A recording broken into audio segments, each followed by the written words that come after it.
His blood was cursed, so he broke it. Get ready to binge Zeke's arc. He stormed the cursed Agamemnon castle, defying decades of death to claim his heirship and uncover his mother's truth.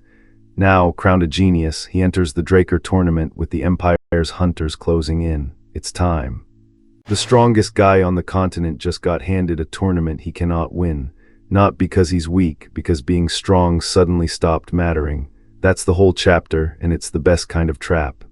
So the Draker household throws a martial arts tournament. Any young knight promoted to purple in the last 5 years can enter.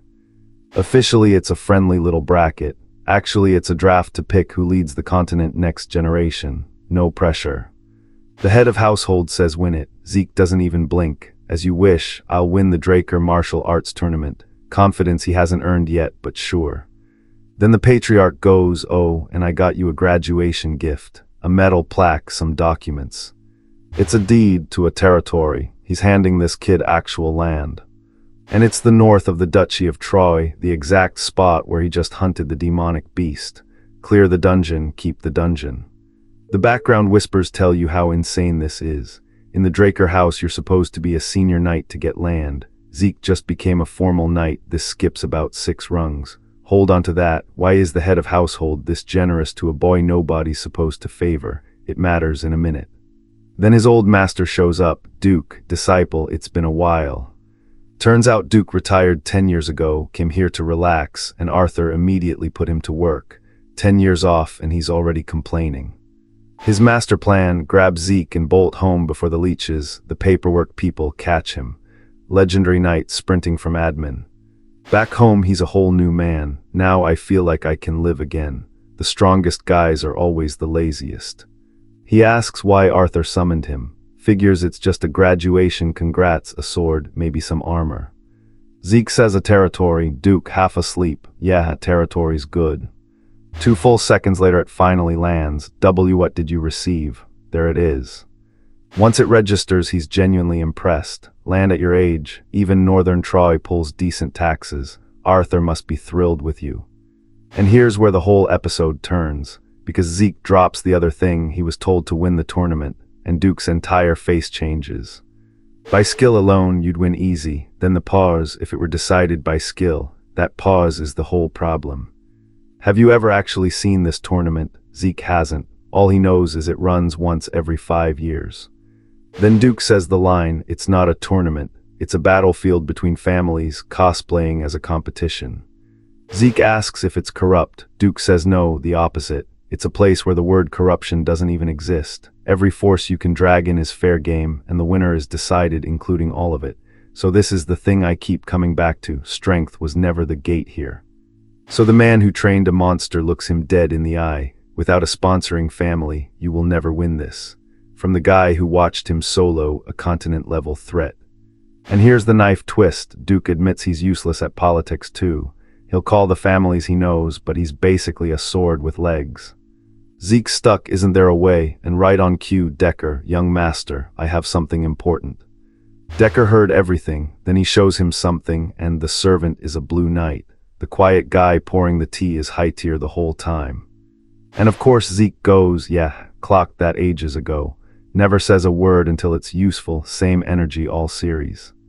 Remember me asking why the patriarch favors a kid nobody's supposed to favor? Here's the thread. Decker wasn't just staff, he was a Draker knight.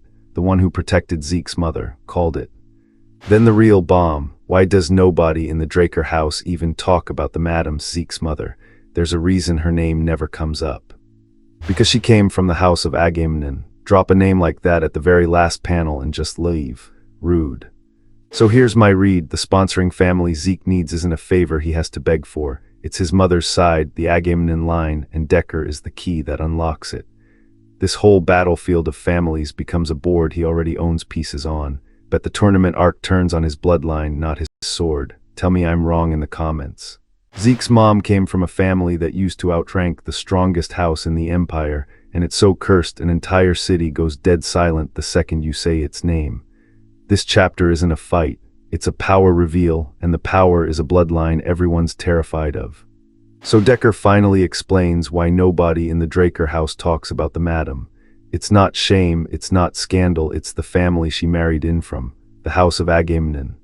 And on the power ladder, Agamemnon wasn't some minor blood ally. Decker says they were the strongest of them all, above Tirun, above Siemens, the houses that sit at the top of the rankings today. That's the ceiling. That was Zeke's mother's side. Hold on to that ranking, because here's the flip. A family that strong doesn't just vanish, but everyone avoided them anyway, called them cursed. The most powerful bloodline on the board, and people walked the other way.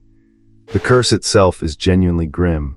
Pregnant women in that family kept having stillborns. The kids who did make it out alive, dead before they turned 5, every single one.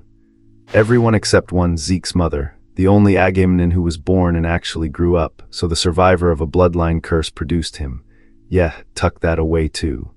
And in the middle of all this, Decker slips in a thank you. Zeke trusted him even after learning he's a Blue Knight and a Draker spy. Remember last chapter, that reveal? He didn't flinch, quiet loyalty flex. Cut to the road and they roll into Mycenae. Zeke's basically a tourist for a second, going so this is what it looks like. Regressor with lifetimes of combat, and he's out here sightseeing. Turns out Mycenae is a Midland city bankrolled by the Draker house, and per Decker, the Agamemnon family used to rule it and the lands around it for ages. So we're literally standing on old Agamemnon turf. About 50 years back, the bad luck started, the cursed family rumors spread, and the name got quietly scrubbed. Even inside Draker it became hard to find, a top-tier house erased from the record in one generation. So how do you investigate a family nobody will mention? You eat. Zeke orders the owner's best-selling dish, gets the special soup, and just vibes, recon disguised as lunch. And here's the misdirect: the city looks completely fine. Public safety's good, people are relaxed, locals are literally offering strangers free grilled beef ribs. This is not what a cursed land is supposed to feel like. Zeke plays the generous traveler right back, buys the whole crowd a round of beer, reading the room, buying goodwill, gathering intel. The man's running a charm offensive. Then he pokes the one soft spot, asks the natives a normal question: who's the mayor here? He'd noticed there's no city hall anywhere. Simple, innocent. Nope, the second the Agamemnon name comes up, the whole warm, friendly vibe drops to freezing. Beer, ribs, smiles, gone. That name is a hard, we don't do that here. So Zeke does the sensible thing, parks Felix to rest and goes hunting for answers solo. And this is where the power move actually shows up. He slips somewhere he clearly shouldn't be, and a guard fronts on him. What are you? This isn't a place for a kid. Underestimating the small guy, we've seen how that ends. Zeke doesn't throw a punch, he flashes something, a card, and the guy folds instantly. That's the power read of the chapter. No aura, no sword, just a token that turns a threat into an apology. Because it's a syndicate card, K's network, remember the information broker. Zeke wants to be taken to the branch, and everyone here is scrambling to obey. That card is basically a diplomatic immunity buff. And he clocks it instantly. I can use this card in the future too. Man's already filing it as a permanent asset. Every reward in this series becomes a tool 3 chapters later. Inside, a syndicate guy's tripping over himself, apologizing, says he doesn't know exactly who Zeke is, only that he's someone they've been told to never, ever offend. That's a reputation Zeke didn't even have to build here. The guy's been in Mycenae 20 years, so Zeke minds him, and out comes the city's real business, a thriving underground market for stolen goods. Sunny beef ribs town on top, black market underneath. Zeke shrugs it off, not interested in stolen goods. He's got exactly one question, and it's the one the whole town wouldn't touch: who actually owns Mycenae? And the answer detonates the loop I told you to hold. Mycenae is still owned by the Agamemnon family. The erased, vanished, cursed house never left, they just went quiet, called it a top-tier power doesn't disappear, it hides. Even the syndicate, people who deal in stolen everything, treat saying Agamemnon as taboo. When the criminal underworld is scared of your family name, that's a fear tier of its own. Zeke's like, yeah, the curse where kids die young, I know. And the guy goes, that's not all. Here's the rule of 3 twist: stillbirths, dead children, and then anyone who goes to that family's castle dies. So that's the cliffhanger. Not is the family strong, they clearly are, they own a city in secret. It's what is inside that castle that kills everyone who walks in. My read: Zeke's the survivor's son, the curse won't touch him, and he's going to walk right through the front door. Bet that's the real twist. Tell me I'm wrong in the comments. A castle so cursed nobody's set foot in it for decades, and our guy just strolls up, makes polite conversation with a room of ghosts, then goes for a casual swim in a lake full of bones. This is a prediction episode, so let me tell you up front, almost none of the curse is real, and I'll show you exactly how the pieces fit. So the insider's terrified just saying the name Agamemnon out loud, and he drops this line: the more people believe in the curse, the stronger it gets, so the odds it's actually real go up. Cute logic, sounds spooky. Zeke hears it and clearly files it under convenient. Zeke does the one thing nobody in Mycenae has done. He asks for evidence. Has anyone actually died going up there? And yeah, decades ago it got famous that every single visitor died, so the whole city just stopped going near the castle. Fear did the work. And here's the read that makes this chapter click. Zeke lands on it instantly. The Agamemnon side spread the rumor themselves, on purpose. A dead, cursed family nobody dares approach is the perfect cover for a family that quietly still owns the entire underground market. The curse isn't a tragedy, it's a security system. Okay, prediction board, hold on to this. My call, the everyone dies curse is mostly a myth the family armed decades ago. Whatever really killed the early visitors is one specific thing, still down there, and it ties back to the Holy Kingdom. Keep the Holy Kingdom in mind, we'll come back to it.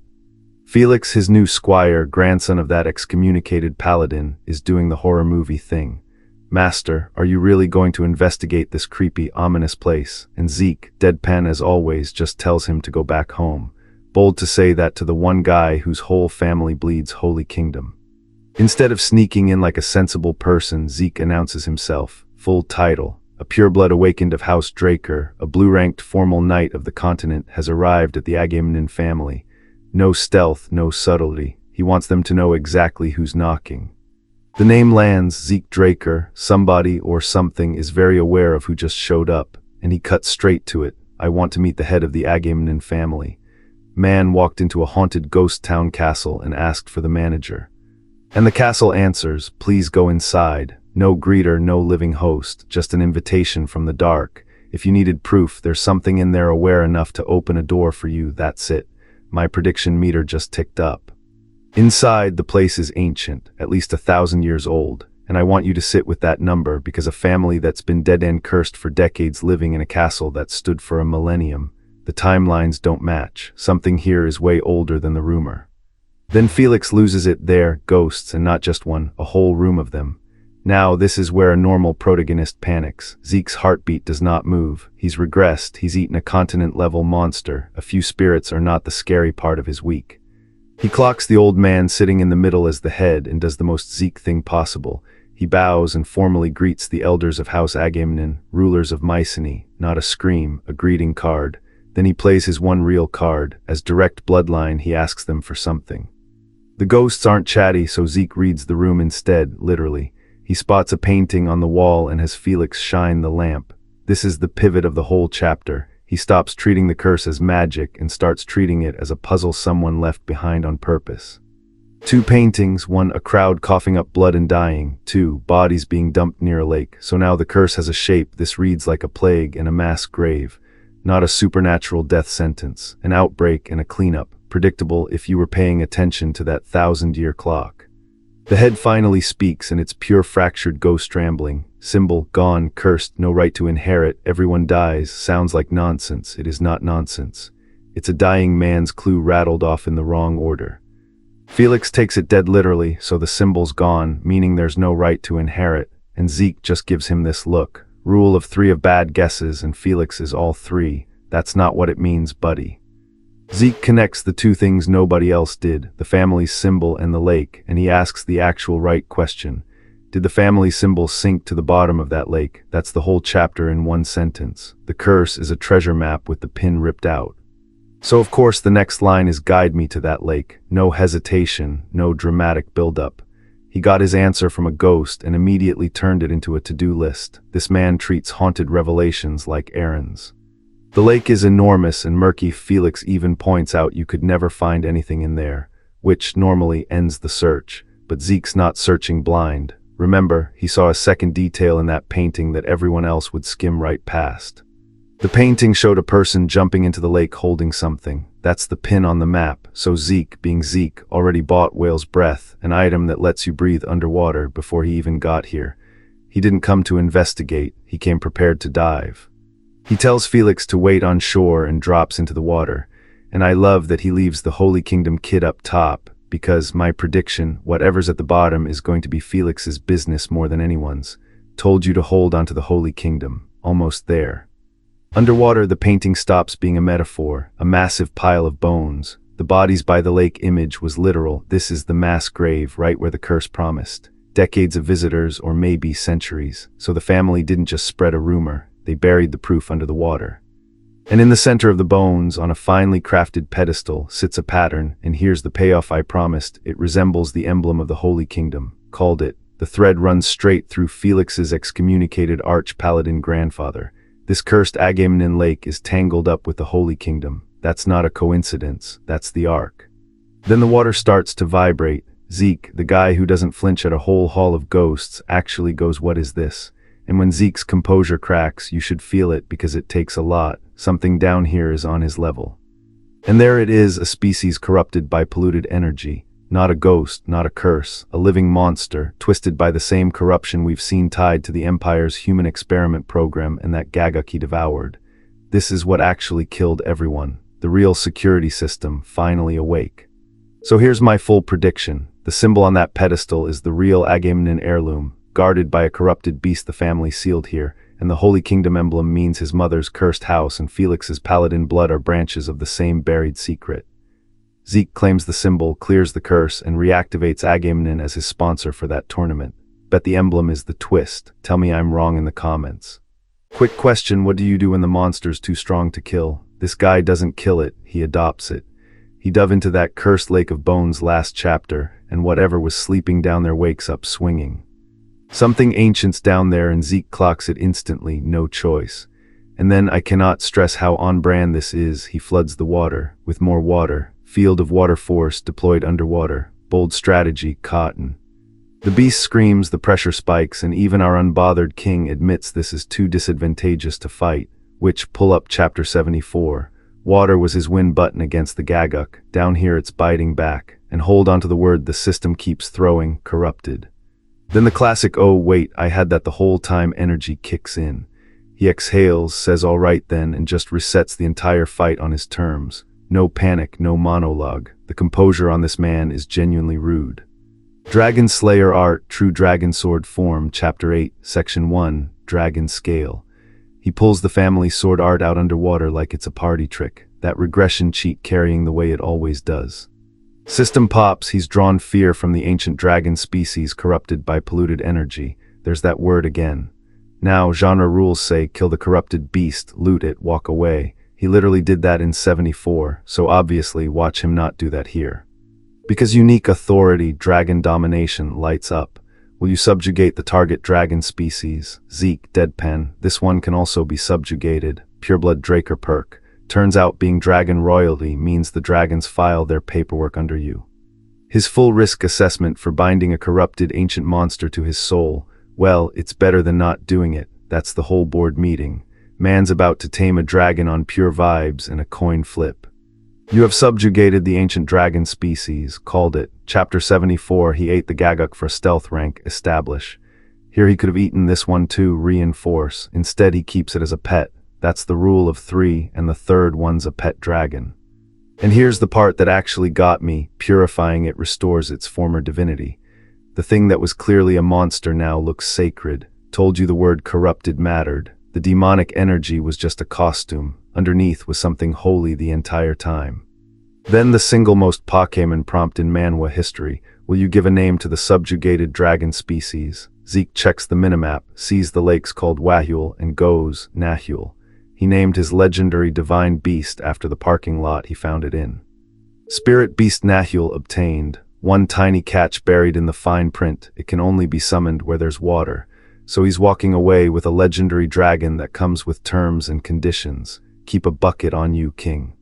The stat sheet is unhinged. Sacred water energy, full water control, and this is the kicker. It got corrupted right before evolving into a divine beast, which means it can still evolve. He just doesn't know the conditions, so naturally he doesn't care.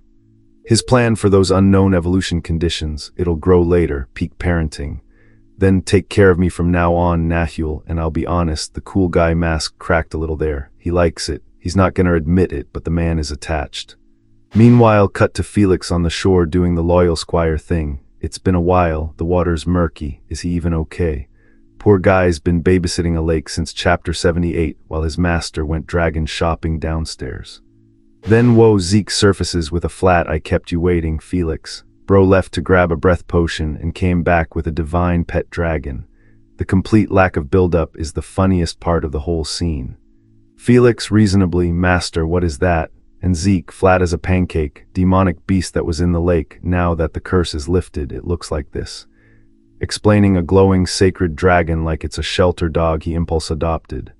Now the real catch of the chapter, the one everyone's gonna scroll past. That artifact he fished out, there's a sun pattern on it, and Zeke clocks it immediately. Looks very similar to the emblem of the Holy Kingdom. Remember Felix's excommunicated paladin grandfather? These threads are quietly braiding. He debates pumping ether into it like with the Terrakin relic, another callback, that ancient library builder gear. This man treats priceless historical artifacts like phone chargers. See a slot, insert power, wait to see what boots up. You have obtained mask, name hidden exactly like Hersian when he first pulled it. And per Gellian's research, Hersian predates the Golden Age, so this mask is from that same lost era. He's collecting prehistory relics like they're rare trading cards. Register as the user, yes. Activate the functions, also yes. Zeke has never once read the terms and conditions, and it has genuinely never burned him. At this point, the plot armor is just doubling as antivirus software. Then it escalates fast. The mask links to the intermediate administrator system, checks his class, immortal, and fuses his purification skill into a unique class-only skill, Grand Purification. He didn't find a mask, he found admin credentials. And Grand Purification doesn't target the beast, it starts purifying the corrupted land itself. Say it with me one last time, corrupted. This whole cursed valley wasn't haunted, it was infected. He's not lifting the curse, he's uninstalling it. Then the actually scary beat, it's changing the mode of something and disabling emergency defense mode. Even Zeke mutters this can't be. When the guy who tames dragons before lunch gets nervous, you sit up straight. The surroundings completely change around them. Felix loses it, who are those people? And this is exactly where chapters 77 and 78 finally cash out. The Agamemnon castle, the ghostly elders, the everyone who enters dies rumor, all of it's about to make sense. Felix, calm down, they're not enemies. They're the ghosts from before, now solid. The purification didn't just clean the land, it unhid the people. My bet, Agamemnon's curse was a defense system all along, and Zeke just switched it off with his mom's bloodline. Tell me I'm wrong in the comments. This family didn't get cursed, they built the curse themselves, one good idea at a time. Zeke walks in, snaps the whole thing, and the ghosts haunting the castle just turn back into people. Turns out they were never dead. Hold on to that word curse, it's doing a lot of lying this chapter. The child with black eyes has restored the family. A whole prophecy, and it pays off to a Draker reject nobody wanted to talk about. The elders are sobbing. Zeke's just standing there like he ticked a box on a to-do list. Grandfather clarifies it fast, those weren't ghosts, just people whose bodies rotted under the curse, and the second it lifts, they snap back to normal, casual. Then he steps up, all emotional, glad I can greet you again. Sweet family reunion, if you ignore that half of them were shambling horrors about 20 minutes ago. And here's the part everyone skims. Zeke's reading the castle like a game menu, disabling emergency defense mode, a system linked to Dragon Slayer or Kaiser's Sanctuary. The castle isn't cursed, it's a machine. Remember that, it's going somewhere. One of the elders is literally the guy who guided them in yesterday. For 50 years they couldn't see sunlight or eat properly. That's why they wasted into husks. 50 years of that. Then Zeke casually pulls out the mask he grabbed off the lake floor last chapter. Grandfather nearly loses it, the golden mask of Agamemnon, the family's lost symbol, back after who knows how long. Our guy fished it out of a lake like it was spare change. You have the right to hear all our secrets, he says. Generous, considering Zeke was going to hear them one way or another. So, 50 years back, a plague hit Mycenae, and the family actually did everything right, isolated the sick, pulled every remaining citizen into the castle, locked it down tight. Didn't matter, high fever, red spots, vomiting blood, dead in 3 days. Zeke clocks it instantly, basically scarlet flower disease, that plague thread that's been quietly lurking since the Alina Stone flashback. Different strain, same symptoms. He never forgets a detail. But the plague was the warm-up. The real problem started when the sun went down. The dead got up and started attacking the living. Yeah, this is a zombie chapter now. And not your standard dark mage puppet zombies either. These bite, the bitten turn, and it spreads exactly like the plague. A plague that manufactures more of itself. Delightful. Too strange, too terrifying to explain to normal people, so they slapped the word curse on it. There's your lie. The whole cursed Agamemnon family legend was a cover story for a zombie outbreak. They fortified up, waited it out, and the bodies just kept stacking. The mask passed down from the oldest ancestor, maker unknown, records gone before the golden age. Zeke was fishing for a Hersian connection and pulled up nothing. Even our guy strikes out sometimes. The mask and castle held divine power that kept the dead out. Problem is, holding a fort forever isn't a plan, it's a countdown. So the head of the family made a call. The elders, him included, volunteered to be bait, luring the dead into the sacred lake to purify the corruption. And here's the entire chapter in one move. Purifying the corpses tainted the sacred lake. The tainted lake corrupted its guardian spirit. That guardian spirit, Nahul, the exact monster Zeke fought earlier. They didn't end the disaster, they just changed its shape. One good decision, 3 new catastrophes. That's this family in a sentence. And the curse rumor wasn't just cope, it was protection. Leftover corrupt energy could restart the whole plague, so scaring people away from the city literally kept them alive. The children keep dying, part of the curse, corrupt energy. Weak kids couldn't survive it, so the legend was real, the mechanism was just science nobody in Mycenae had the words for. Then Zeke asks the question the whole arc's been circling, tell me about my mother. This is a guy who didn't even know her name. Draker buried her that thoroughly. Grandfather instantly goes off, that bastard Arthur, I should have stopped Laura from marrying that guy, and there it is, Laura Agamemnon. Zeke learns his own mother's name at chapter 80. Then the real flex drops. Draker used to be Agamemnon's nobody vassal, rural knights who couldn't touch the central continent without a handout. When the plague gutted Agamemnon, Draker ate the leftovers and became a superpower. So why'd Laura marry the family that basically robbed hers? Nobody knows. She was always a mystery, born already beating the corrupt energy that killed every other child. And the last panel just drops it. Laura was a healer class, the one child who beat the corrupt energy, could heal. That's not luck, that's the cursed family's own cure, walking around on 2 legs, and Zeke is her son. Bet the mother is the real engine of this entire plot. Tell me I'm wrong in the comments. Okay, quick question. What do you do when a room full of ancient noble houses tells you you're secretly the heir to the strongest family in history? If your answer was cool, now they immediately challenge me to a duel. Congrats, you've read Manhwa. Buckle up, this one's a pure power scaling episode. But before any swinging, the chapter drops a lore bomb that quietly reframes the entire power system. Zeke's mother, Laura, wasn't just some strong knight, she was a healer class. And in this world, that's not a backline support role. It's a healer who could overcome corrupt power. That's a cheat code with a heartbeat. Quick tier lesson because it matters. Long ago, classes were a whole system, swords, bows, spears, each a path. Then the Age of Knights showed up and flattened everything down to swordsman or mage, so class basically stopped meaning anything. Convenient, right when the special ones would have stood out. And of course the Draker bloodline, almost all of them awaken as swordsman class, cookie cutter, which makes Zeke's healer-blooded mother the odd variable nobody accounted for. Hold on to that, it's the whole engine of this chapter. Then Zeke does the math out loud, and it's brutal. If his mother was a healer class, then Arthur Draker, the patriarch, almost certainly knew she carried talent way beyond the sword. Which raises the question that's been sitting under this entire series like a splinter.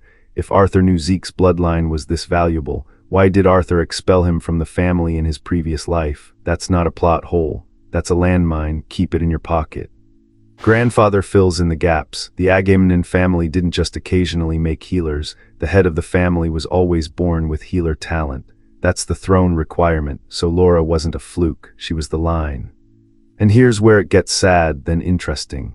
Laura left this castle before she even came of age and went to the Holy Kingdom not for glory, but to find a way to purify the corrupt energy that was killing her own family. She left to save everyone, foreshadowing her kid, The catch, the full truth about her only lives in one head, Arthur Draker's. So the man who expelled Zeke is also the man holding the answer key. Cool, no tension there at all. Then grandfather pulls out a painting, and for a second the cool guy actually softens. It's Laura. She only returned to this castle once, and when she did, she left a line behind that changes everything. Her words, "The child with black will restore the family." So Zeke's mom straight up dropped a prophecy about him before he was born, and this series does not do fake prophecies. That's a load-bearing sentence. And the power scaling detail everyone will skim past. Grandfather notes Laura was also an irregular, same bracket as Zeke, so the main character is uniquely broken thing, he inherited it. The irregular apple did not fall far from the irregular tree. Then the payoff, grandfather reminds Zeke he came here needing the family's support for the Draker tournament. Remember that, it's the whole reason he dug up a cursed castle. And the answer is a yes with a crown attached. As Laura's son who saved them, Zeke is now the only heir of the Agamemnon family. Hard cut to Zeke bullying his retainer. He's drilling Felix, "Keep your balance, hold your sword properly." Felix literally begging for mercy, and Zeke just goes, "You're still far from it, try harder." The deadliest man in the room moonlighting as the world's most unbothered PE teacher. But while training, Zeke learns the Agamemnon family's secret, golden swordsmanship, and this is a genuine power spike. It uses sword and shield together. Most swordsmen in this world are all offense, no guard. Zeke just unlocked a fighting style with a built-in defensive layer.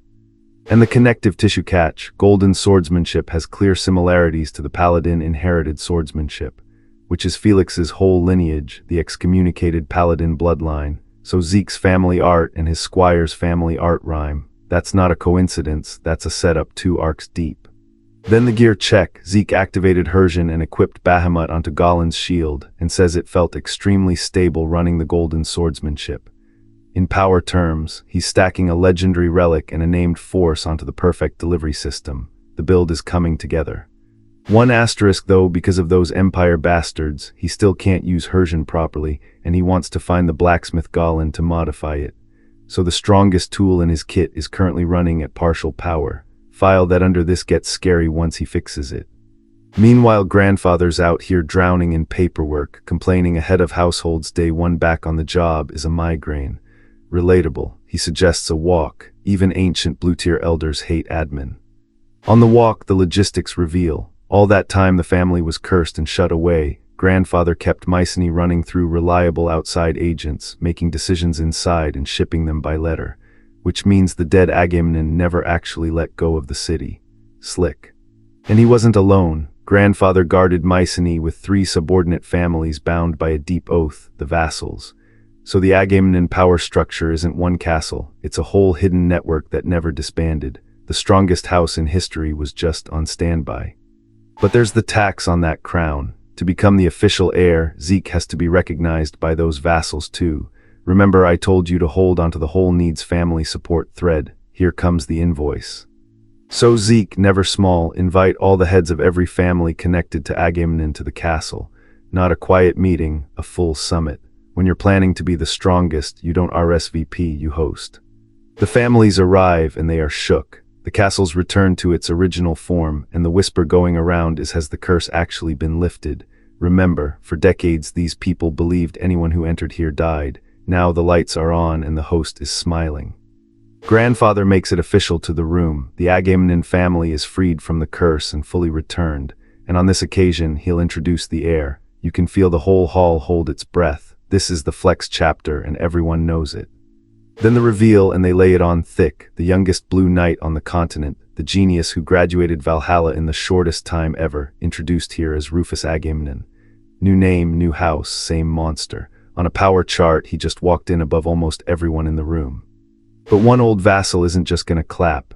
Arnold Achilles, grandfather's oldest friend, invokes the law of the proxy. The Achilles family plus the Hector and Aegis families have a duty to verify the heir. Translation, nice resume, prove it.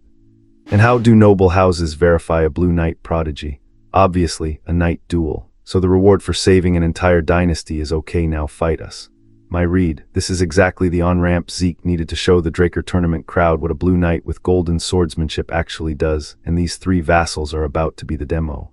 Bet he wins without breaking a sweat. Tell me I'm wrong in the comments. How do you prove you're the rightful heir to a house everyone swore was cursed and extinct? Easy, you walk into an arena and let 3 warrior families take turns trying to break you in public.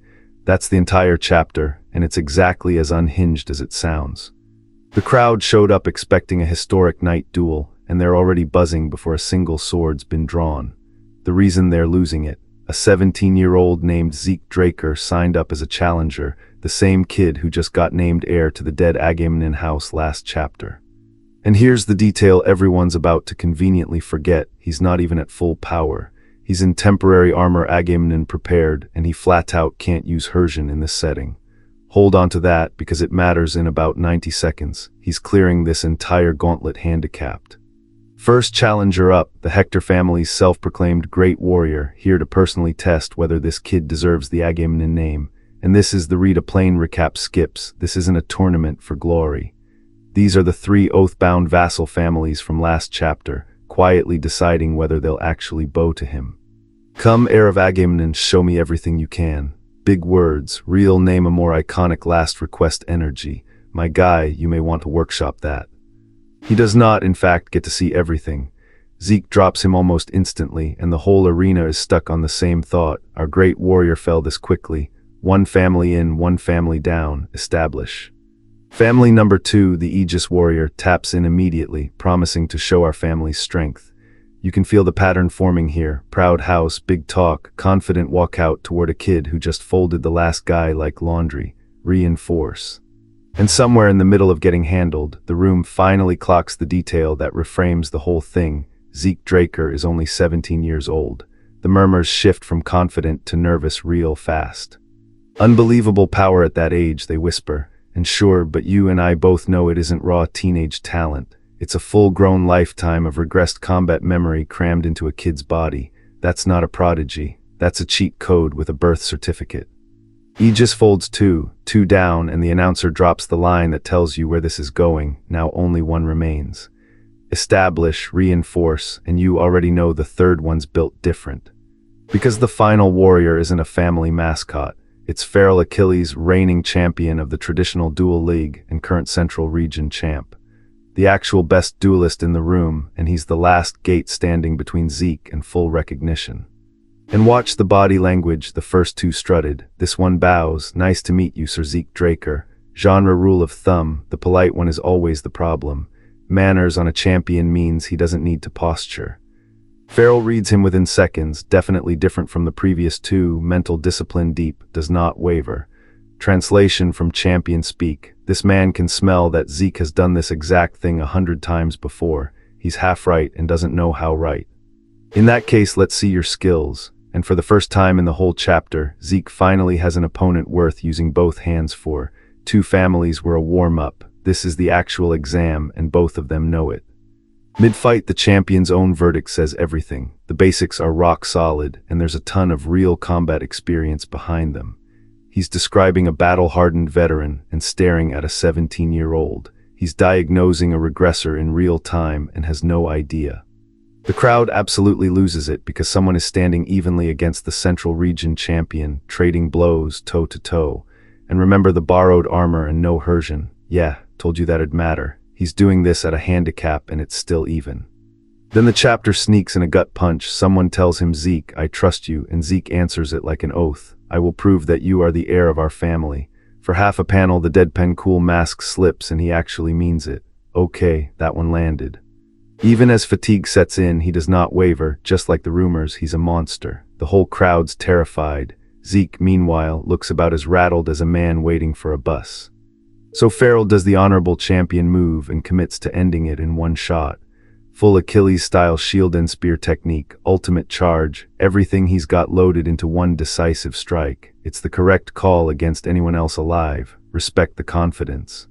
It comes screaming in Spear's fury, the Achilles clan's finisher. This is the kind of attack that ends most duels the instant it connects, no follow-up needed.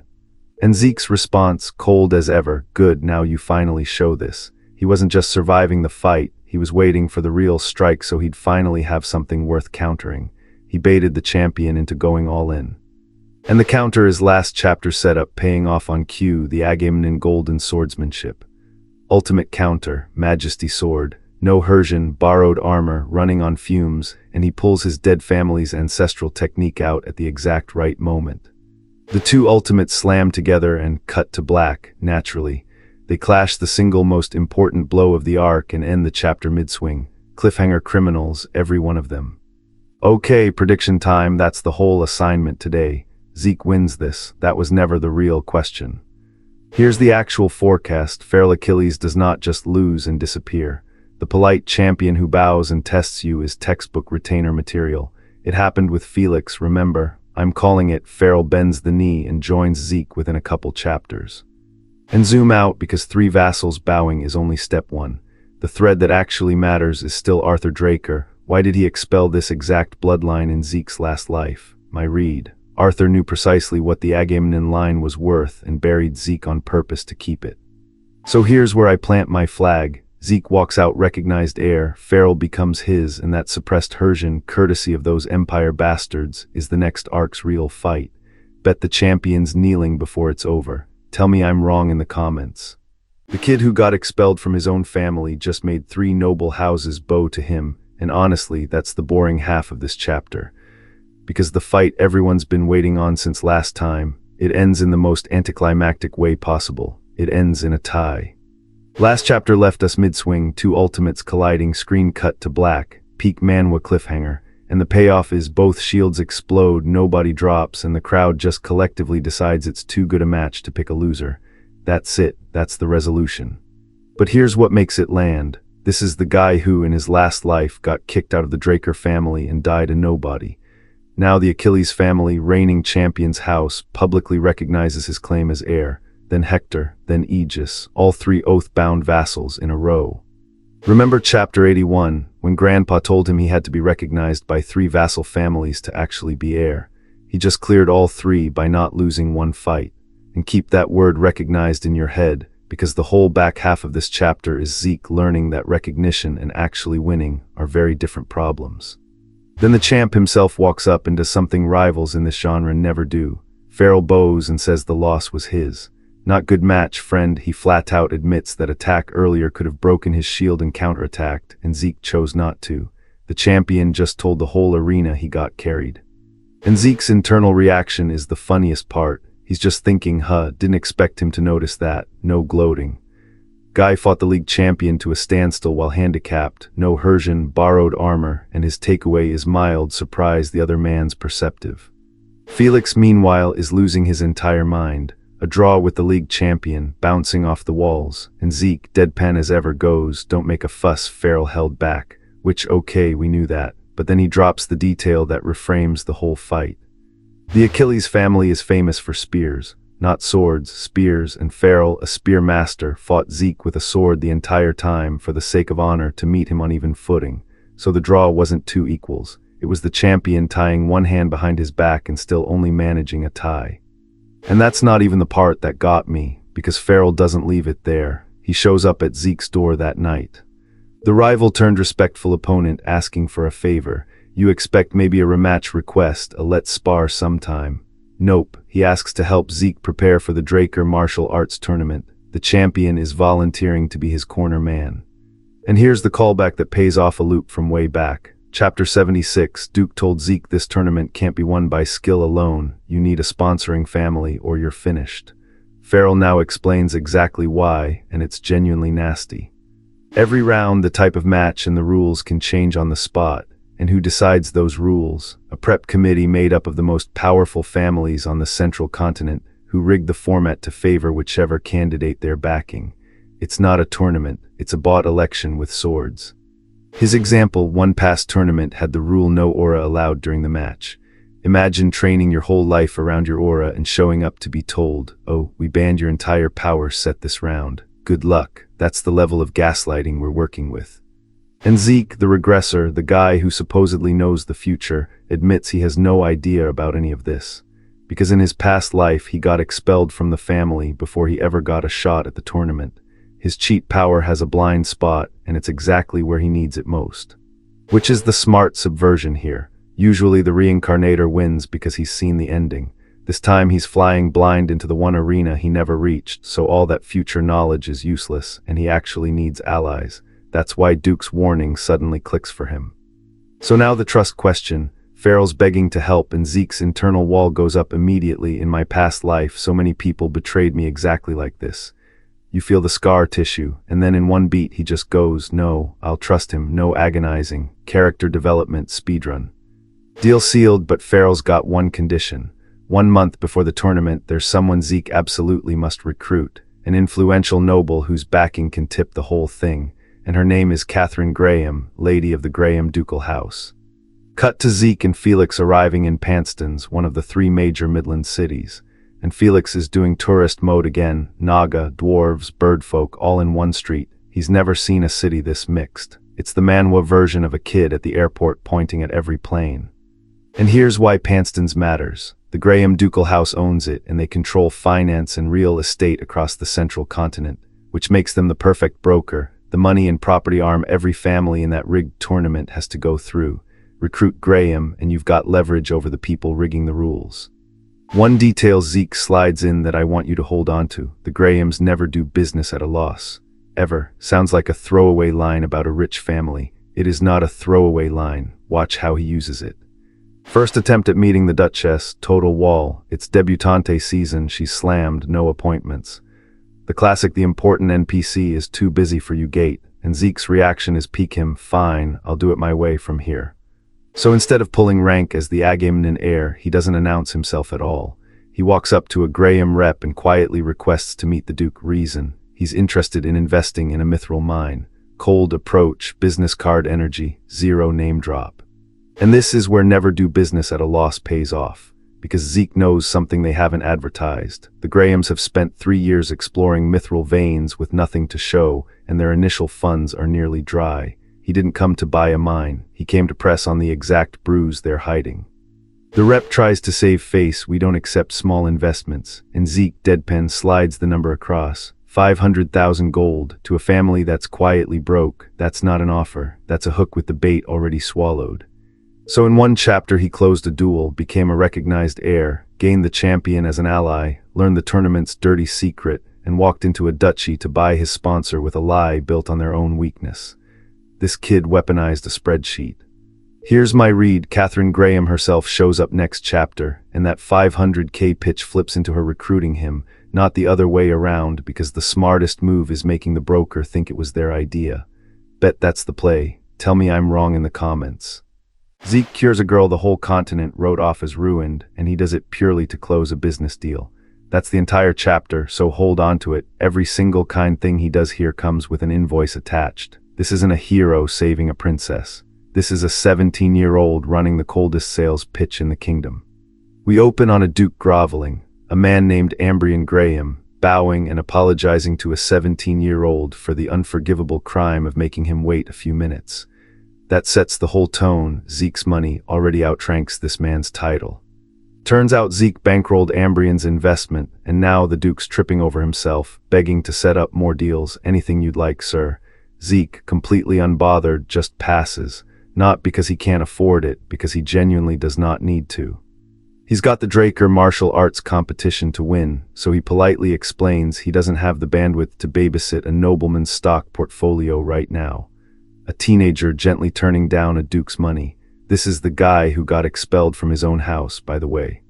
But Ambrian offers him the one thing gold can't buy, a meeting with his wife Catherine. And that right there is the person Zeke actually walked into this building for. The investment, the deals, the groveling, all of it was just the price of admission to this exact door. Catherine Graham, finance, real estate, the most powerful money in the whole region, and the exact ally Farrell told him to recruit last chapter. So yeah, called it. The man walked in with a shopping list and he's working straight down it. She lays it on thick the second he sits. You're the most watched knight on the entire continent. Everyone's got an eye on you. Zeke does the humble thing. Oh no, I still have so much to learn. Sure you do, buddy. Then Catherine offers to hand him the tournament's secret first-round subject. Insider info. The precise, priceless thing he supposedly came all this way to get. And Zeke's response, not interested. That's not the information I came to hear. Remember that he just said no to the tip. Tuck it in your pocket, it matters. Because that intel is literally the reason Farrell sent him here, and he's waving it off like a bad appetizer, which tells you he's playing a much longer game than one tournament round. So he pivots hard. If I cure your daughter Angelina's illness, will you agree to my offer? And you can feel the temperature in the room drop about 10 degrees. He didn't come for a tip. He came for the entire family. Quick intro because she matters. Angelina Graham once crowned the future greatest beauty the continent had ever seen. Enormous title, enormous expectations, and then she just disappeared. She turned 16, the age she was supposed to debut, and instead she vanished from high society completely. So of course the gossip machine decided she must have gotten plain, or maybe scarred, or maybe hideous beyond saving. People are just wonderful, aren't they? Catherine's face drops instantly. Zeke, you are truly rude. She tells him to leave, and honestly, fair. Opening your recruitment pitch with "so" about your daughter's disfigured face is a genuinely unhinged negotiating tactic. But this is exactly where he flips it. Neglect this any longer, he warns, and she passes the point of no return. And Catherine freezes mid-sentence. You speak as if you already know what illness she has, because surprise, he absolutely does. Blisters erupting across her whole body, skin slowly rotting off the bone, he calmly lists the exact symptoms nobody outside that sealed sick room could possibly know. How did you? Yeah, that's precisely the reaction he was fishing for. Because it was never an illness, it's a curse, forbidden, deliberate magic. Somebody did this to her on purpose, and no ordinary medicine was ever going to touch it. And Zeke knows cursed rot when he sees it, because it's the Agamemnon family curse. The exact same one he personally dispelled a few chapters back, which quietly makes him, the newly named Agamemnon heir, the only living person on the continent who can actually lift it. Funny how that keeps working out. He cleared his own bloodline's version of it using the Radiance God's power. And now he's calmly offering to run that same miracle a second time, for the right price, obviously. The cure isn't charity here. The cure is the currency. Reminder, this man's entire love language is leverage.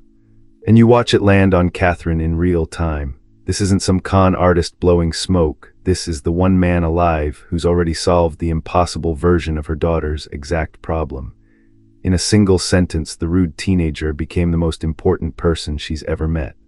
Everything is according to God's will, he says, dead flat, in the middle of what is very clearly a hostage negotiation with extra steps. And the clock's ticking. Every day they stall, the curse digs deeper into her. Take me to Lady Angelina, now. They walk him in, and here's the grim detail. They've ripped every single mana object out of the entire house because someone convinced them mana feeds the sickness. So the whole place is pitch black. They've been treating a forbidden curse with, essentially, vibes. He takes one look, and the situation is far, far worse than he expected. So he tells the Duchess to wait outside. Whatever is festering in that room, he's walking into it completely alone. In the dark, he can barely make her out. And even now, even rotted and wrecked by this thing, you can tell she genuinely was that beautiful once. Which means the cruel rumors about her had it completely backwards the entire time. Then for exactly 1 second the mask actually cracks, his, not the metaphor. I'm sorry, but I can't let you die. For what's coming, I need you. Even his compassion has a job to do. Nothing this kid does is ever truly free. So he seals it, whatever it takes, and gets to work. The healer bloodline he inherited from his mother Laura finally doing some actual healing. The regressor sword monster, moonlighting as a doctor, full circle. And here's the real payoff. The mask's function connects with the system. Told you Hersian was stuck running at half power. This is him quietly clicking another piece into place while everyone in the house thinks he's just being generous. So here's my bet. Angelina doesn't just owe him a favor when this is over. She becomes his second healer, and the entire Graham fortune ends up bankrolling his whole tournament run. He didn't come for insider tips. He came to buy an empire, and he paid for it with a cure only he can give. Tell me I'm reading it wrong down in the comments. What power tier do you file a skill under when it just deletes a curse that history says can't be deleted? Because Zeke walks into a pitch-black room to cure the uncurable, and he does it without breaking a sweat. Today we're not recapping a fight, we're ranking a flex. Quick recap on the villain nobody got to punch. Under his master's orders, a servant hunted down a sorcerer who used evil ancient curses, and mid-interrogation the guy confesses he's the one who cursed Angelina. Here's the scaling problem though. By the time they find the sorcerer, she's already dead, and it's forbidden ancient arts, so officially there's no cure. On the curse chart, that's a top-tier, unremovable status effect. Permanent debuff, no dispel option. And the design on it is genuinely cruel. The more beautiful the victim, the more it makes them suffer. So Angelina, one of the most beautiful women in the region, rolled the single worst possible outcome the curse could hand out.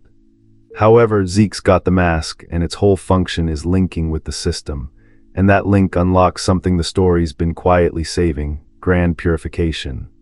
The system spells it out: there is no curse that cannot be undone. Cool. So the incurable, permanent, ancient forbidden god tier curse we just tiered as unbeatable, hard countered by exactly one skill. That's not a cure, that's a matchup advantage. So he steps into the pitch black sick room alone and shuts the door behind him. Outside, everyone's spiraling. Sir Zeke, are you all right? Please open the door. Nobody out there is confident. He's the only one in the building who isn't sweating. Then Grrrya, something in that dark roars at him, and Zeke, unbothered, just goes that all, and casually activates dragon race skill, gluttony. Let's actually talk about gluttony, because that's the real power read. He doesn't fight the curse, he eats it. This isn't purification so much as devouring the ancient magic whole, a consumption tier ability that turns an incurable debuff into a snack. Where do you even slot that? Then he strolls back out. Catherine, thank you for waiting, like he popped out to grab a coffee, not wrestle a god tier curse in a dark room. The composure is doing more damage than the skill. They ask if he really lifted Lady Angelina's curse, and he goes, it's all thanks to the sun god. Sure, the sun god, not the dragon skill you just fed an ancient curse to. Man deflects credit harder than he deflects blades. And then she walks out, fully cured, fully radiant. I am Angelina Graham, the most powerful family's dying daughter, back on her feet, and the whole room collectively short circuits. Everyone's stunned. Is this even possible in reality? On the reveal meter, this is the flex that matters. He didn't just cure the impossible. He did it in front of the richest, most connected house in the region. Free PR he didn't even ask for. She thanks him, says she's glad he looks healthy, and the background chorus is already crowning him a knight among knights.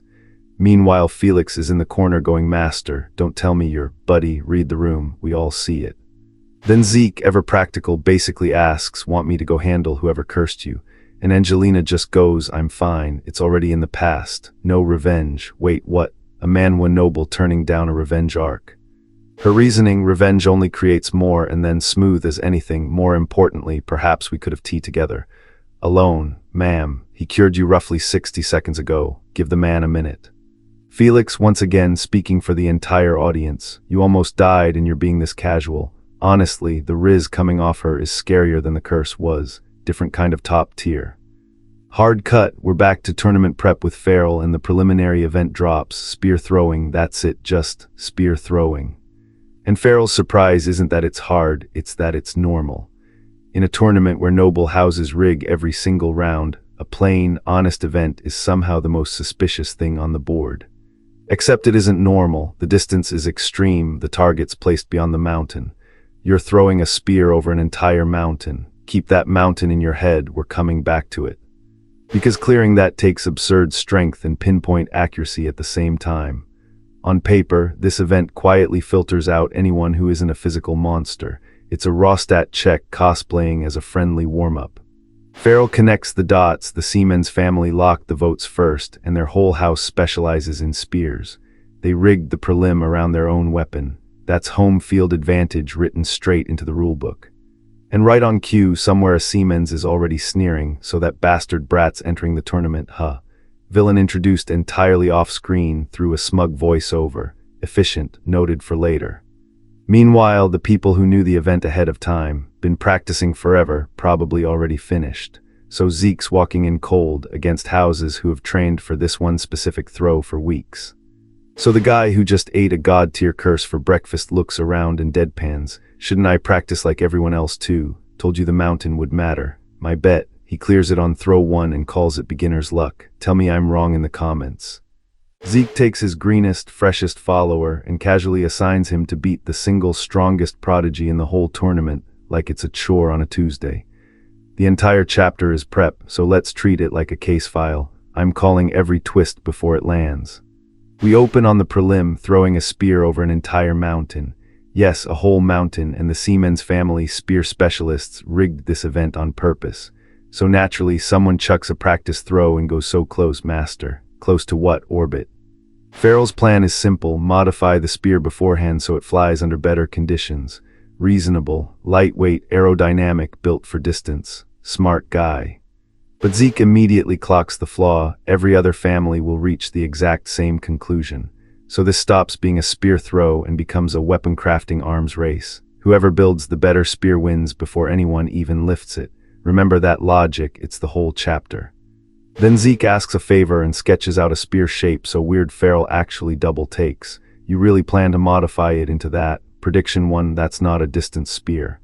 Zeke's building something that turns a rigged event into his event. Prep done, Zeke stares off and drops the villain line of the year: just wait, Seaman's family. No matter how you struggle, in the end you're all in the palm of my hand. Cool, casual, keep the Seamans in mind, this thread pays off later. Scene shift, they arrive somewhere Zeke hasn't been since graduating Valhalla. Turns out Farrell's a Valhalla man too. He enrolled specifically because he admired Sir Flaubert.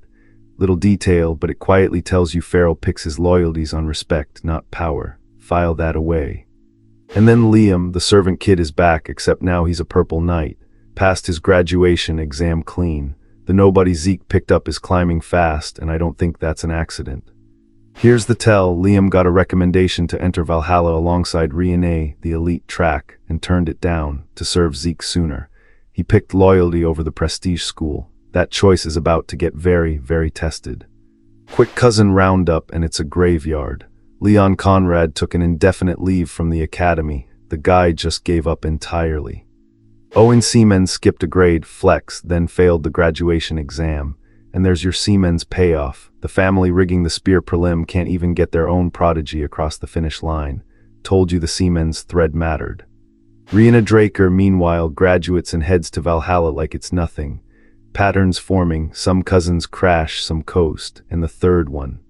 Jakin Vardek failed to skip a grade and is now acting like a king among his classmates. So, one quit, one flopped, one ascended, and one lost so hard he became a big fish in the smallest possible pond. That's the rule of 3 doing comedy for me. Zeke's read on Leon is cold, looks like he finally lost his spirit. And then the twist of the knife, he brought it upon himself. No gloating, no speech, just a verdict delivered and closed. Decker delivers a package and Zeke hands Liam a promotion gift, a full set of armor. Liam nearly cries, insists it's too much, gets told to stop complaining. Standard wholesome mentor beat, except the reason he chose this armor is the crazy part. Zeke modeled it on the armor Liam wore in his previous life as the mercenary king and had it custom forged by Jellian. Sit with that. Zeke isn't just rewarding Liam, he's building him back into the legend he was before the regression. He knows exactly who this kid becomes. Then Zeke ranks his people out loud. Liam's the first subordinate who ever swore loyalty to him, so he's the senior. Felix, the ride-or-die squire, sits below him, and Felix's face just falls. Felix betrayed, master, why am I lower? Zeke, complaint. Felix folding instantly, just asking. The bravest man in the series, everyone. But Zeke offers a deal, beat Liam in a spar and the ranking flips, no takebacks. Felix lights up and then immediately loses. Ugh, damn it, prediction failed, Felix. Purple Knight beats devotion every time. Match decided and right on cue Farrell walks in with a newspaper. Rihanna Draker just registered for the tournament. Anyone Purple Knight and above can enter, so the Tyrann family rushed her in. Farrell's clearly worried. She's a pure-boot awakened, one of the top favorites to win the whole thing. So obviously Zeke should target her himself, right? Wrong. He turns to Liam and goes, you enter too and make defeating Rihanna your goal. The rookie, against the tournament favorite, as a starter objective. Farrell panics Sir Zeke, she's a pure-boot awakened, one of the strongest candidates to win. Zeke's answer is unhinged and airtight. If Liam swore loyalty to me, then facing a championship candidate is the bare minimum. That's not encouragement, that's a standard. Here's my honest read as a genre veteran. This is the setup for Liam's breakout. Zeke doesn't set impossible goals, he sets goals he already knows you'll clear because he's seen your future. That mercenary king armor 2 minutes ago, that wasn't a gift, that was a spoiler. Farrell's takeaway sums up the episode. As expected of Zeke, the way you think is completely different from ordinary people. Translation: this man plans 3 lifetimes ahead and treats miracles as scheduling. And we close on the question hanging over Liam himself. Why would he ever agree to become that man's squire? Which I love because the chapter already answered it. Loyalty, a future he doesn't remember. and armor forged from a life he hasn't lived yet. So here's my full prediction slate. That weird spear shape hijacks the Seaman's prelim, Liam clears the tournament and takes Rihanna further than anyone expects, and the mercenary king rises early this time. Bet the whole channel on it. Tell me which call I got wrong in the comments, I'll wait. The Zimmons spend 3 whole panels bragging that Zeke can't win this tournament without a sponsor family. One panel later, a herald walks in and reads out the great houses that already signed to back him. Watching a villain monologue die in real time never gets old.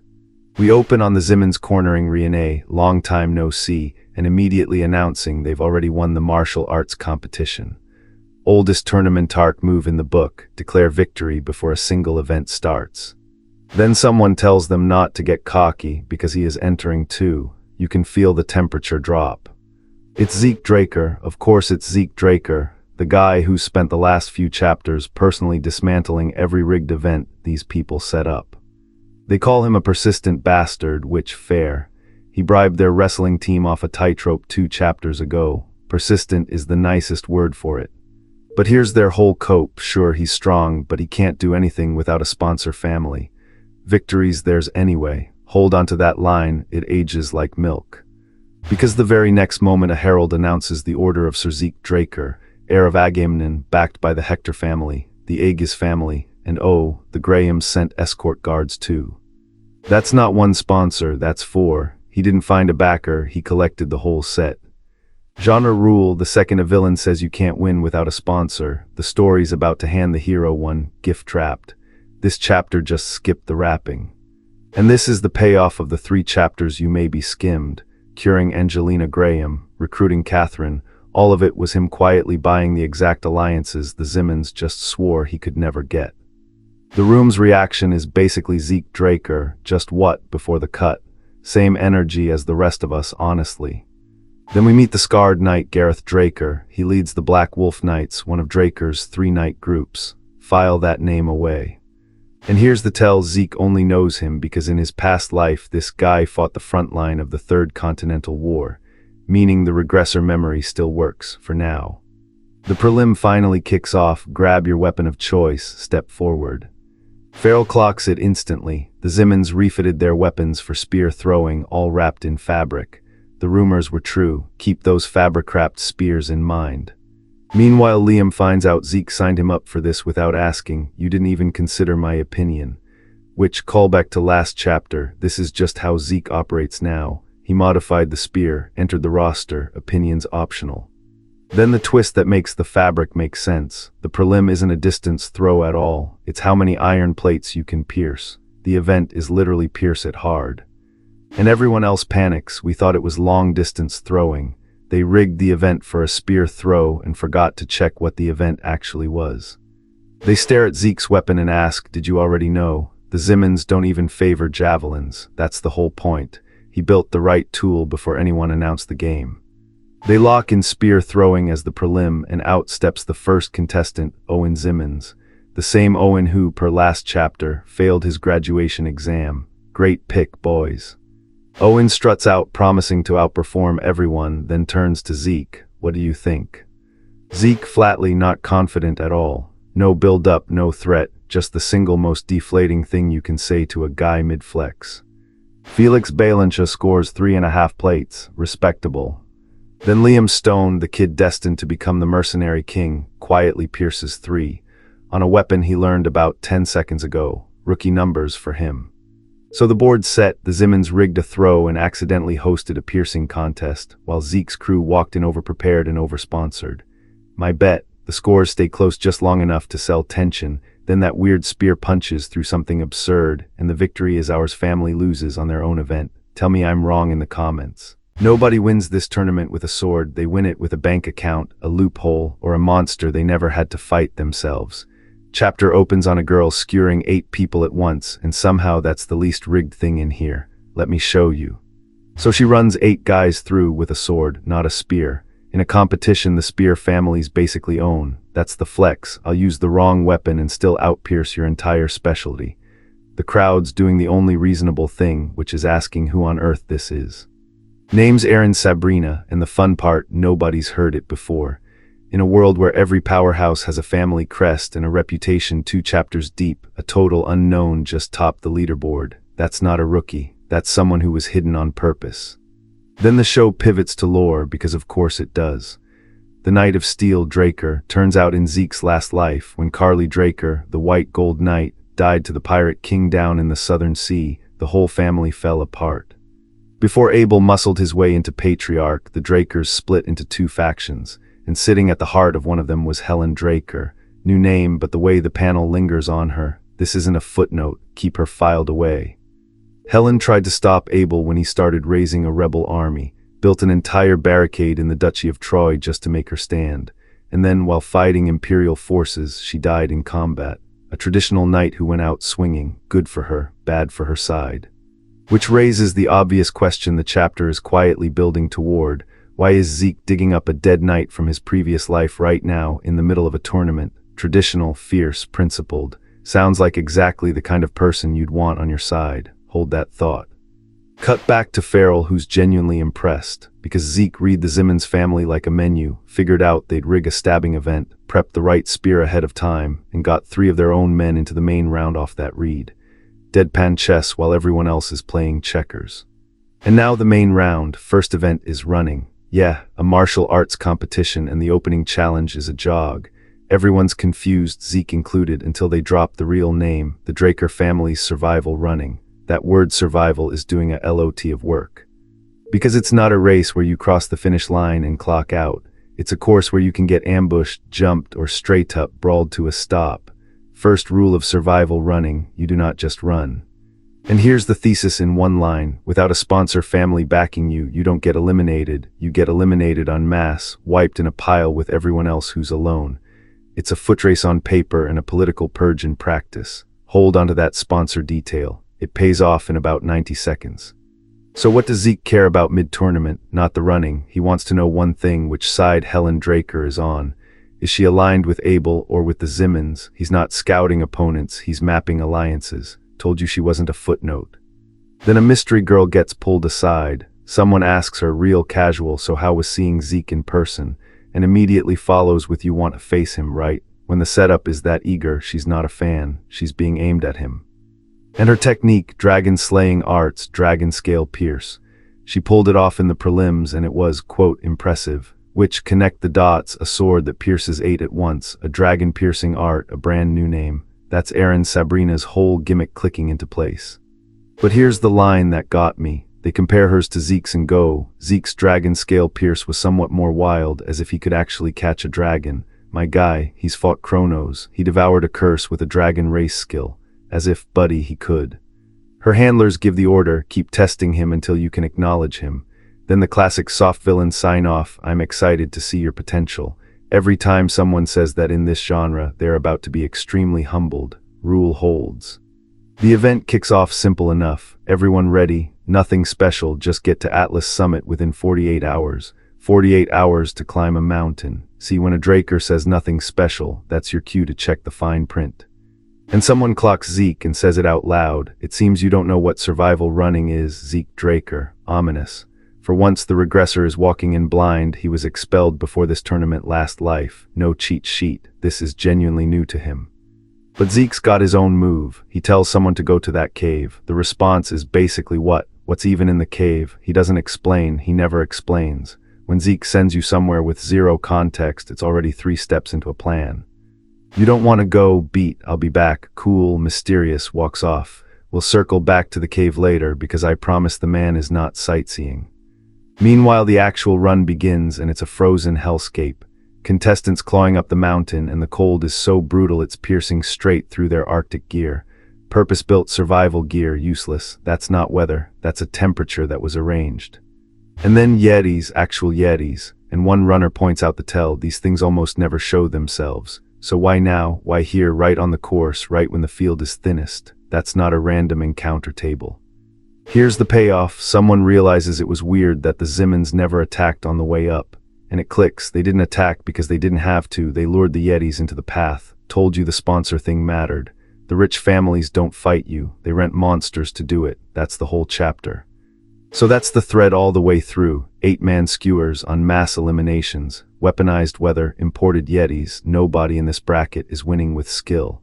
They're winning with money and dirty tricks, which is exactly the kind of rigged room where a guy who fights actual dragons quietly breaks the whole game.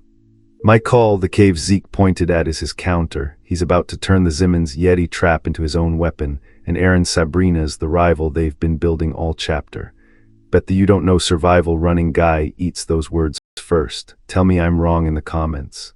A prodigy knight is freezing to death holding back a wall of Yetis by herself, and the guy who bails her out clears the whole horde before his coat stops flapping.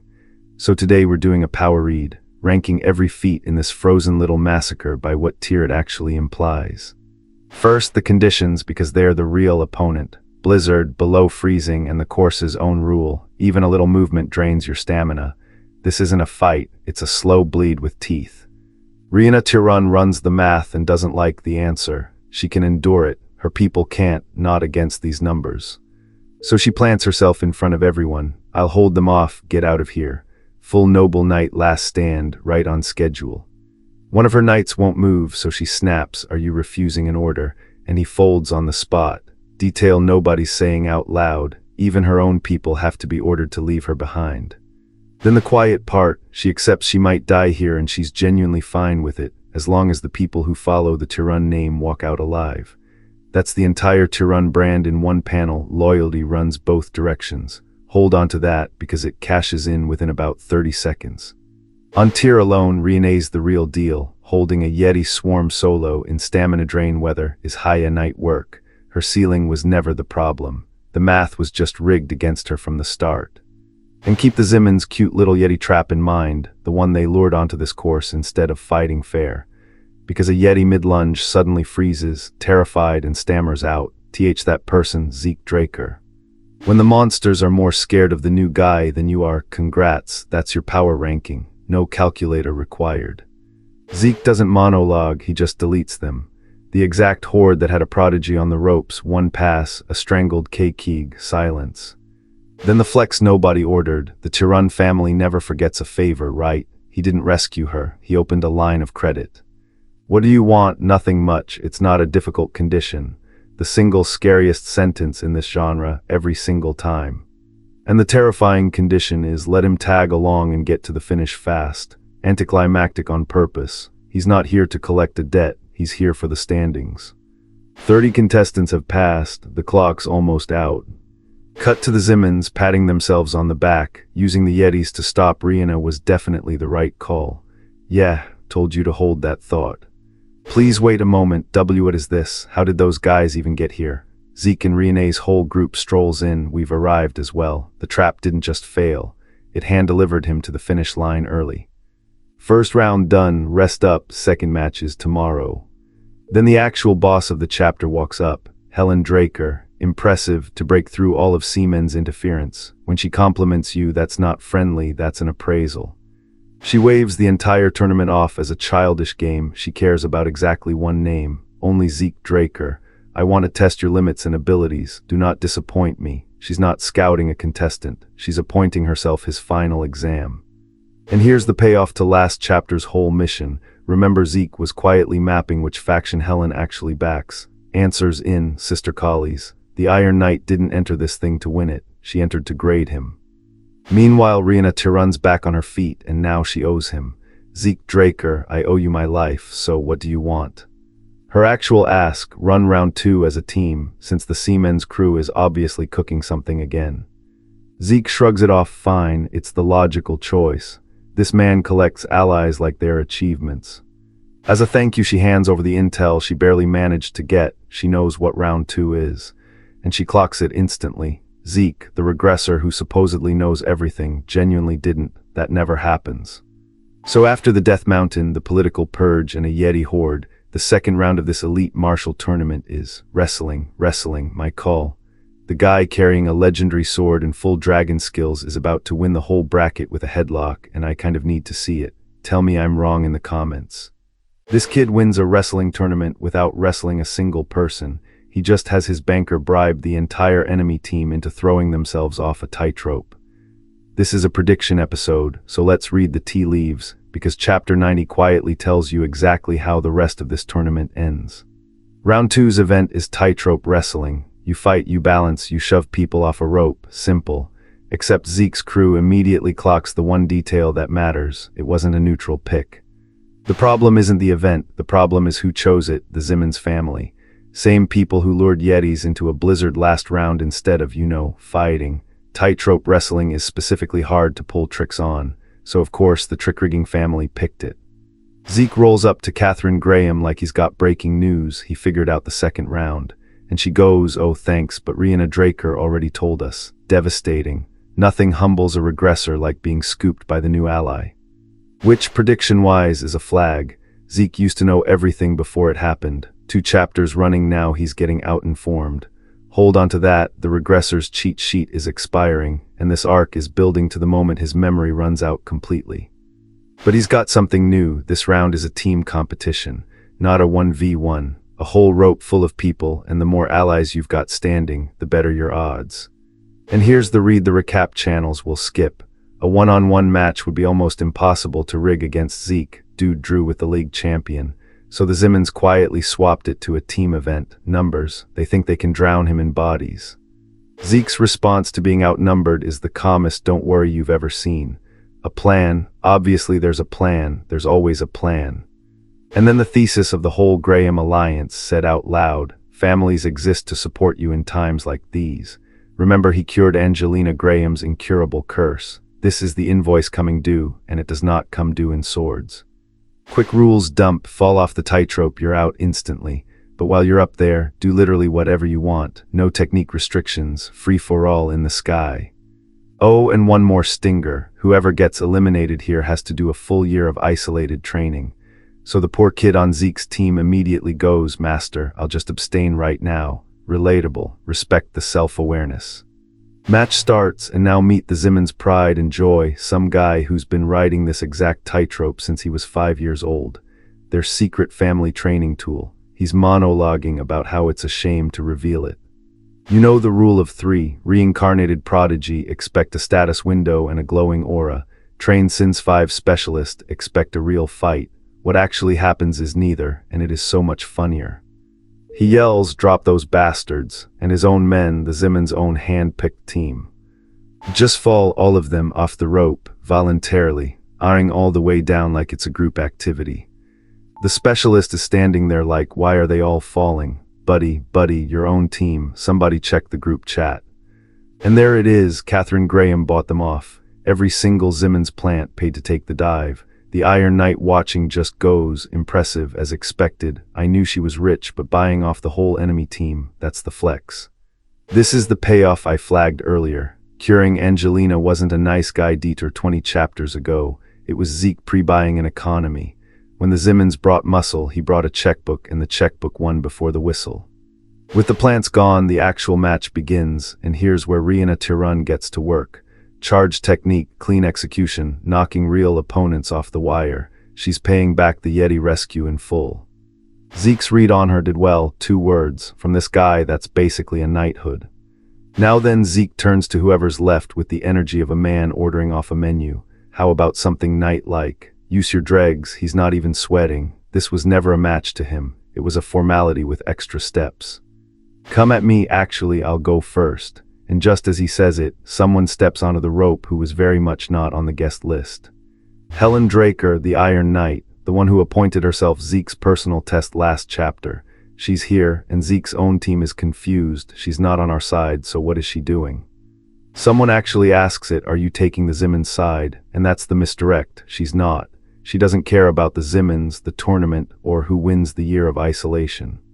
I want to check your abilities, Zeke Draker, that's all. She crashed a rigged team event just to get a private read on one guy. When an Iron Knight benches the entire tournament to test you personally, you've stopped being a contestant. You're the main event. And here's the crack in the cool guy mask. Zeke actually feels it. Such incredible pressure. He straight up admits that if it weren't for Bahamut on his shield, his sword would have been sent flying. He has not said that about anyone in 90 chapters. So prediction time, since that's the whole episode. Helen backs Kali's faction, the sister. This test isn't idle. My call, she's vetting Zeke as a piece for a bigger family war, and passing her test recruits the single strongest knight we've seen. This fight is a job interview. Zeke's answer, I'll do as you wish, cool as ever, even while admitting she's the scariest thing he's faced. Here's my bet for next chapter. He doesn't win clean. He does just enough to make an Iron Knight nod, and that nod is worth more than the whole trophy. Tell me I'm wrong in the comments. Being a regressor is supposed to be the ultimate cheat code. You already know how the whole story ends. So watch this chapter closely, because our guy recognizes his own sister for exactly one reason. He once saw a painting of her in a life that hasn't happened yet. That's not a power flex anymore. That's the fuel gauge blinking empty. Quick recap first. Last chapter, the Iron Knight, Helen Draker, climbed onto the tightrope and flat out announced she wasn't there to help anybody. She entered this entire tournament just to personally audit one 17-year-old. That's boss-level attendance for a pop quiz. And this chapter, the verdict lands. She looks him over and simply says, impressive. From a living legend who signed up for a martial arts tournament purely to grade his homework, that one word is basically a 5-star review. Meanwhile, the crowd's back on their favorite bit, calling him the continent's greatest genius, which, sure. He also fought a dual champion to a standstill while handicapped a few chapters ago, so the title's earned. It's just funny watching them figure it out in real time. A newcomer knight, Aaron Sabrina, clocks him too and quietly files him under threat to watch. Noted, that's genuinely all we need from her right now. Moving on.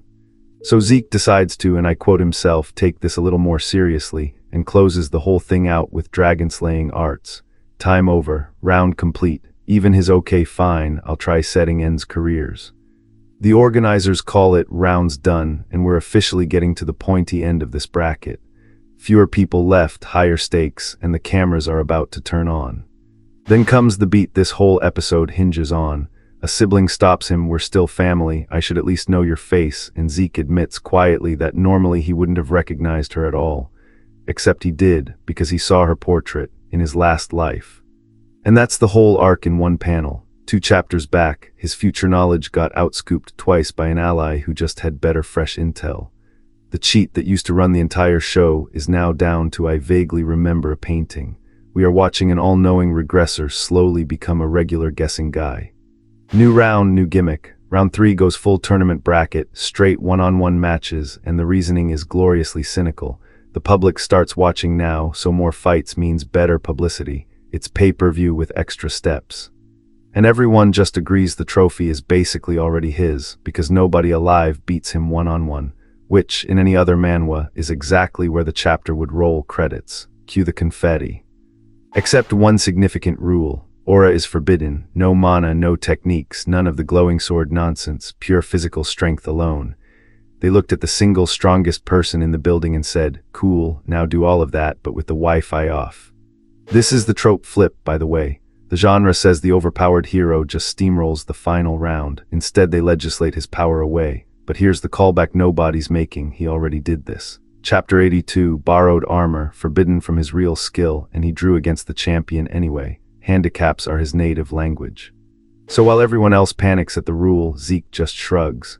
The swordsmanship he spent 2 entire lifetimes honing doesn't live in the aura, it lives in him. He's confident he wins, unbothered as usual. Farrell, meanwhile, immediately volunteers to triple the training and basically vibrates with excitement, and Zeke's internal read is just, still can't get used to how extra this man gets occasionally. Genuinely same. Then the chapter hard cuts to Zeke's other job. Turns out the pharmaceutical company he's been quietly building now has a public president running the front. That's the face everyone gets to see. Because the actual shadow work is run by the syndicate's new boss, K. Yeah, that K, the info broker, now promoted to running an entire underworld operation for a teenager, slowly realizing everyone in this series is quietly employed by the same 17-year-old.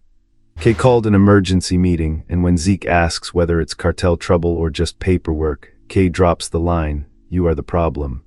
Nothing says relaxing tournament arc like your own crime boss telling you that you're the crisis. Here's the situation. 2 very scary organizations are suddenly sniffing around the South, the Imperial Intelligence Bureau and the Draker Order of the Black Knights, both hunting one specific ghost, and spoiler, the ghost is him. And Zeke knows exactly why intelligence wants him. He killed a man named Cain and walked off with his enchanted armor. Turns out murder plus looting leaves a trail. This is the fading foreknowledge problem again. None of this is from the future. It's mess he made this time around, and there's no cheat sheet for consequences you created yourself. The Black Knights, though, can't explain those at all. Just says don't even think about why they're chasing you. That's simply the kind of organization they are. Cool. Love an enemy whose entire stated motive is vibes and menace. Kay then offers the classic underworld fix: should we just have Simon quietly kill everyone leaking information? And Zeke's answer is the most grounded thing in the chapter. Are we the cartel? We don't need to murder everyone investigating us. A morally consistent crime lord. Refreshing, honestly. The original tip actually came from an ex-intelligence guy they've picked up, nicknamed the Black Yaksha, sensitive to imperial movements precisely because he used to be one of them. Poacher turned gamekeeper, very useful hire. And then because one crisis is never enough, Kay goes, there's one more problem. The newly hired alchemists, the ones brought in to cook a new drug out of something called soma, have gone on strike. An underworld labor dispute. Truly no one is safe from HR. Zeke instantly guesses the alchemists are twins, and of course he's right.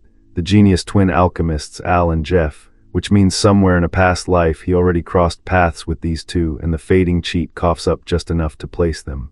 The tank isn't fully empty yet. So here's where we stand. On one side, a tournament that just legally confiscated his powers. On the other, two empires closing in on his secret criminal empire, and the regressor cheat that used to see everything coming is down to fumes and old portraits. My bet, round 3's no aura rule isn't the real trap, the investigation is, and it crashes into the tournament before this arc ends. Tell me I'm wrong in the comments. Your own alchemists go on strike, so your solution is to threaten to personally hunt them down. And weirdly, that's the calmest, most reasonable thing Zeke does in this entire chapter.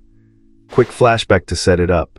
The Rose disease is tearing the continent apart, bodies everywhere, nobody can crack a cure, and then two genius twin alchemists just appear with a remedy, and release the formula for free. That's the same recipe Melissa learned. Hold onto those twins. Cut to now, and here's the part everyone skims. The alchemists on Zeke's payroll upload this ingredient request list that's obscenely expensive and key detail, mostly unrelated to the actual drug they're supposed to be making. That's not a supply order. That's somebody testing how far the wallet stretches. So Zeke cuts their budget and they walk out immediately. Petty overlord meets petty scientists. His aides basically sweating through the line, sir, are you sure? They're quite expensive, and you can hear him praying the answer is no.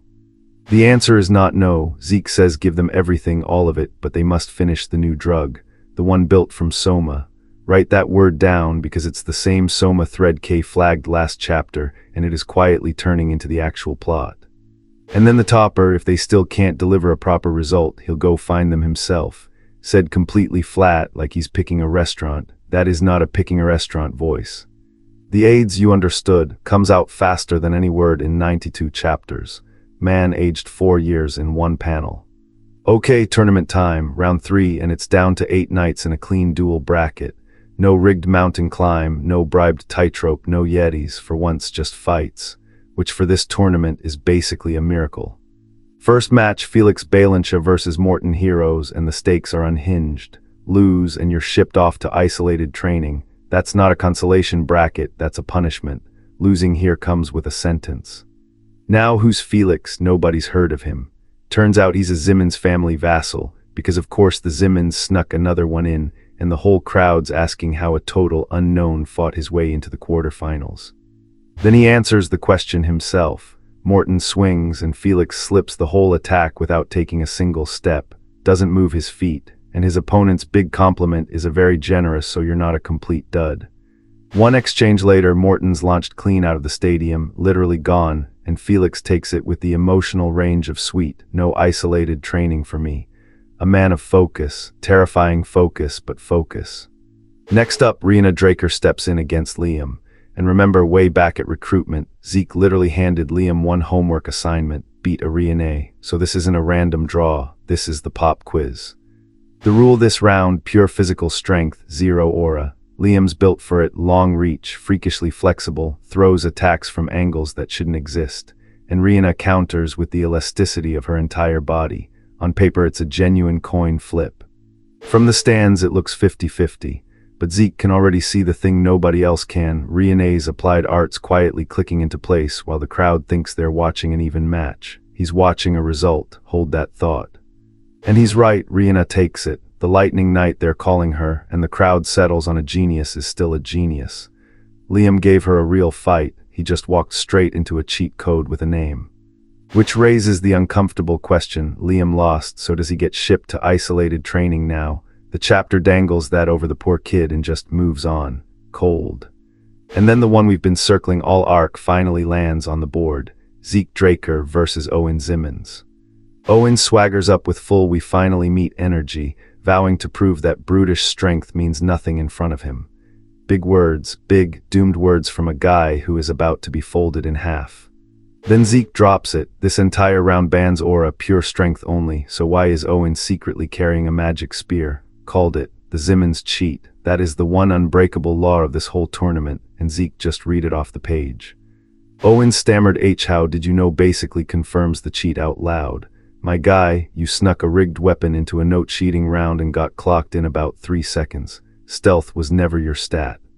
And Zeke's answer is the flattest flex in the series. Doesn't matter, he says. He'll win anyway. Then almost bored, I'll ruin you. From the guy who never raises his voice, that hits harder than any scream would. So here's my bet, this bracket isn't the real story, Zeke wins it walking.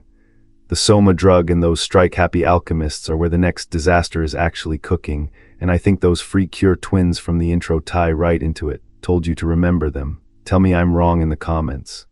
Owen Zimmons thought he had this tournament rigged. Zeke Draker just spent the entire round proving that some people simply aren't built for the big leagues. Owen, bless his heart, is absolutely fuming. Turns out, being called out on your pathetic attempts at sabotage tends to get under your skin. He's genuinely baffled. How did Zeke know about the altered spear? Owen put in so much effort, even the competition admin wouldn't be able to tell. Oh, Owen, sweet summer child. Zeke, meanwhile, is just standing there, casually asking if Owen has become too stupid to understand basic instructions. The disrespect is palpable, and deserved. This is a pure physical strength round, no aura or mana. Owen smuggled a magic spear in, thinking he was clever. Zeke just took it, and now he's using it to poke Owen. Remember the Siemens family rigging the spear throw prelim that Zeke hijacked with his own modified spear.